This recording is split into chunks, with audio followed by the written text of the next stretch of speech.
4 yil davomida qo'ygan uylarimiz ichidan bu uyda bor 99% narsa yo'q ekan. Oldida katta zeleniy zonaga ega bo'lgan xonadonimizni sizlarga to'liq video davomida ko'rsatib beraman. Uyimizni sizlarga ichkari qismidan tushuntirib beradigan bo'lsam, kirib kelganimizda 3 ta 4 ta mashina uchun joy. Uyimizni o'zingizlar ko'rib baho berib qo'yinglar. Uch qahramon postidan kirganingizda, katta yo'ldan 1 kilometr kirganingizda Chimboy mahallada joylashgan hamma qulayliklari bor. Endi sizlarga uyimizni ichkari qismidan tushuntirib beraman. Kirib kelganimizda katta prixoshkamiz joylashgan bo'ladi. Endi sizlarga to'g'ri xonamizni ko'rsatib beradigan bo'lsam, bu yoq tarafimizdan detskiy spalniy variantda foydalansanglar, o'zini sanuzel qismi bilan birga hamma qulayliklari bor.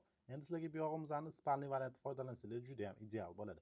Endi sizlarga letniy oshxona tarafimizni ko'rsatib o'taman. Bu yoqda tapchanniy zona, o'zini letniy oshxonalari bilan yonginasida zeleniy zonamiz bor. Kelib ko'rib baho berib qo'ymasanglar bo'lmaydi. Endi sizlarga uyimizning asosiy qismini ko'rsatib beradigan bo'lsam, kirib kelganimizda letniy oshxonamizni ko'rib qo'yinglar. O'zini o'tiradigan joylari bilan. Endi bu yoqda xonalarimiz joylashgan. Umumiy 7 ta xonadan iborat.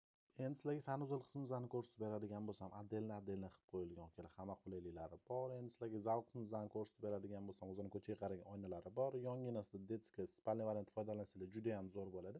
Bu yog'imizni prixoshka variantda mehmonlarni kutib olish uchun juda ham zo'r bo'ladi.